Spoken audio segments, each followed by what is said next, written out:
ऐसे मट्ठे राम राम अंते तो एक ईंट नहीं लगेगी। राम राम साहब, राम राम साहब। आप सबको मेरा प्रणाम। दादा बैठ जाओ, 2 मिनट बात करूंगा। बैठ जाओ भाई साहब, बैठ जाइए, थोड़ी देर के लिए बैठ जाओ। अभी बैठ लो, क्योंकि ठाणे भी करने हैं। सबसे पहले माननीय सम्माननीय घर के सदस्य, हम सबके लाडले प्यारे सचिन जी पायलट को प्रणाम।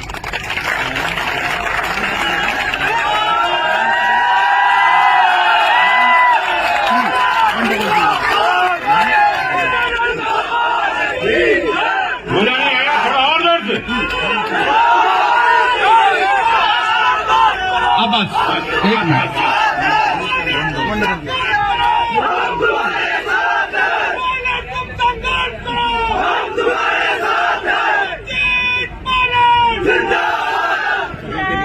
भैया हमने साथ दिया, चिंता ही मत करो। बहुत अच्छा, बहुत अच्छा। कर्नल तेरी नेक कमाई, कर्नल तेरी नेक कमाई। अच्छा, माननीय कृष्णपाल जी को प्रणाम। गोवर्धन जी भाई जड़पिया जो गुजरात में इतना बढ़िया काम कर रहे हैं, उनको हमारा नमन। हमारे पूजनीय, और उन्होंने इतना बढ़िया कार्यक्रम किया था थोड़े दिन पहले बड़ौली पलवल में।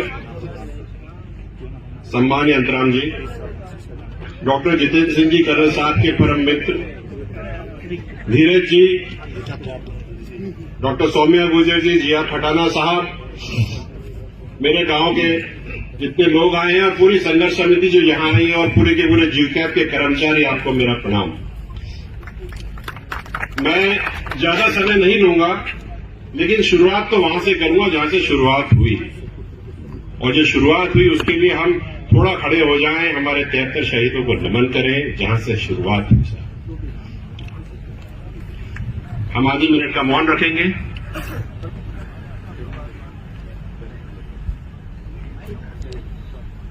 ओम।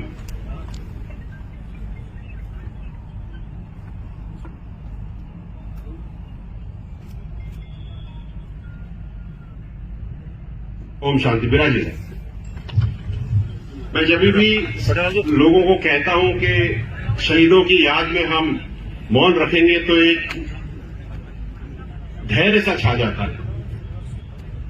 और जब मैं इन कर्मचारियों को, आप सबको देखता हूं, तो मुझे सब लोग कहते हैं कि करीब 25 से 30 हजार या 28 हजार, या कोई कहता है 20 हजार, लेकिन उसमें से 80% करीब आरक्षण से लगे हैं। तो सारे शहीदों को नमन कि आपने ये पौध खड़ी करके दी। पूरे राजस्थान के आसपास के सारे गुर्जर समाज को हाथ जोड़ करबद्ध नमन है कि आपने संघर्ष किया और ये खड़ा किया। मेरे पास बहुत सारी बातें हैं करने के लिए, लेकिन एक बात मैं शुरुआत में करना चाहूंगा। शुरुआती जात और शुरुआती बात, मैं नमन करना चाहूंगा स्वर्गीय राजेश पायलट जी को, जिन्होंने राजनीति की अलग गुर्जर समाज में जगाई। अगर आज उन्होंने इस तरह से ये अलग नहीं जगाई होती तो ये सब यहां नहीं होता, मैं ठोक के कह सकता हूं। और मैं नमन करता हूं कर्नल किरोड़ी सिंह बैंसला जी को, जो नौकरी करने के बाद समाज सेवा में लगे, आरक्षण की लड़ाई लड़ी, सब लोगों ने मिलकर के आपको खड़ा करके दिया, तो उनको मिल गया। जीकैप की कार्यकारिणी को जितना धन्यवाद दिया जाए उतना कम है, क्योंकि आपने सबसे पहले तो ऐसी मौके की जगह पकड़ी दादा, कोई किसी को मिलती नहीं है। तो कृष्णपाल जी जो कह रहे थे, सही कह रहे थे, करो तो करो, नहीं तो खाल उधेड़ लेंगे। और अभी तो जमीन उधेड़ी है। देखो मेरे पास पैसे वैसे तो है नहीं दादा, लेकिन 2-4 ईंटें मैं भी लगा लूंगा। आप लोगों ने बहुत काम किया, जहां पर भी मैं जाता हूं। सही कहा किसी ने कि जब हम अस्पताल में पहले जाया करते थे, आज से 10 से 11 साल पहले, तो गुर्जर डॉक्टर मिलते नहीं थे। आज तो घुसते हो तो बचते नहीं है। जहां जाओ, चाहे बायोकेमिस्ट्री में चले जाओ, रात को 2 बजे भी किसी का कोई मरीज अगर आता है, तो अगर हम फोन करते थे तो कोई न कोई गुर्जर अधिकारी, कर्मचारी, डॉक्टर, नर्स वहां होता है। ये आपकी जीत है। और कृष्णपाल जी से मेरा एक निवेदन है, नमन है, रिक्वेस्ट भी है कि जिस तरह से देवनारायण योजना राजस्थान में चल रही है, बाकी सारे स्टेट्स में भी चलाओ, आरक्षण मत दो, लोगों को पढ़ाओ। अगर वहां पर स्कूल बनेंगे, अगर हरियाणा में स्कूल बनते हैं गुजरों के लिए, अगर यूपी में बनते हैं, उत्तराखंड में बनते हैं, तो कोई वो दिन नहीं है जब हमको आरक्षण की जरूरत ही नहीं पड़ी, लिख करके हम निकल जाएंगे। हमको आगे पढ़ाना है और आगे बढ़ाना है। आपको खुशी की एक बात बता दो, कुंभ चल रहा है साहब, और मेरे ख्याल से पहली बार एक जगह मिली है गुर्जर समाज को जहां पे देवनारायण भगवान की पताका लगती है और वहां पे आप जाकर के बैठ सकते हैं। प्रण हमने लिया था बहुत साल, 3-4 साल पहले कि ये अखाड़ा देवनारायण भगवान का भी लगना चाहिए, तो लगेगा, शुरुआत हो गई है। आप सबको बहुत बहुत शुभकामनाएं। यहां पर गुर्जर आरक्षण संघर्ष समिति के भी लोग हैं, उनको मैं धन्यवाद देना चाहता हूं कि अपनी जेब से खर्चा करके, समय निकाल के, परिवार को छोड़ करके आज संघर्ष में लगे हुए हैं, और एक संघर्ष अभी बाकी है। और बाकी संघर्ष सारे राजनेताओं से जो बैठे हैं, हमारे घर परिवार के ही सारे के सारे हैं, उनसे एक निवेदन है, हाथ जोड़ कर मत कुछ भी मान लीजिए कि आरक्षण को नवी सूची में लगवा दीजिए।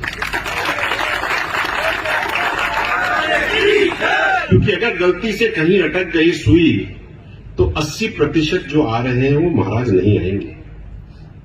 और जिस छाती को हम चौड़ा करके बैठे हैं ना, वो छाती में थोड़ी सी दबदबाहट हो जाएगी। देखो, बात तो कड़वी है, करनी पड़ेगी, समाज का मंच है, बात तो करनी पड़ेगी।